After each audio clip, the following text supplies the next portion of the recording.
বন্ধুরা, আজকে আমার রেসিপি এগ পকোড়া বা আন্ডা পকোড়া বা ডিমের পকোড়া। প্রথমে পরিমাণ মতো জল দিয়ে আমি ডিমটাকে সেদ্ধ করে নিলাম গ্যাসে। তারপর সেটা ঠান্ডা করে ডিমটা অর্ধেক করলাম, আর একটা ব্যাটার তৈরি করলাম, মানে মিশ্রণ। বেসন, চালের গুঁড়ি, নুন, হলুদ, কাশ্মীরি মির্চ, ধনে গুঁড়ো, জিরে গুঁড়ো, গরম মশলা, গোলমরিচ গুঁড়ো আর রসুন, আদা পরিমাণ মতো জল দিয়ে খুব ভালোভাবে ফেটিয়ে একটা ব্যাটার তৈরি করলাম। আর নুন তো দিয়েই ছিলাম, আর একটু গরম তেল ওতে দিয়েছিলাম যাতে পকোড়াগুলো ক্রিস্পি হতে হয়।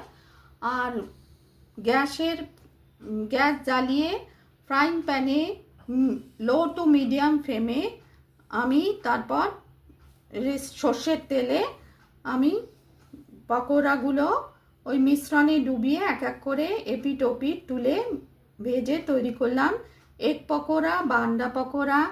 শসা, পেঁয়াজ আর সসের সঙ্গে পরিবেশন করছি। রেসিপি পছন্দ হলে লাইক করবেন, চ্যানেলটিকে সাবস্ক্রাইব করার অনুরোধ রইল।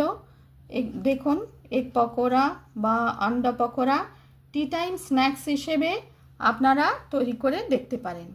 এগ পকোড়া বা আন্ডা পকোড়া।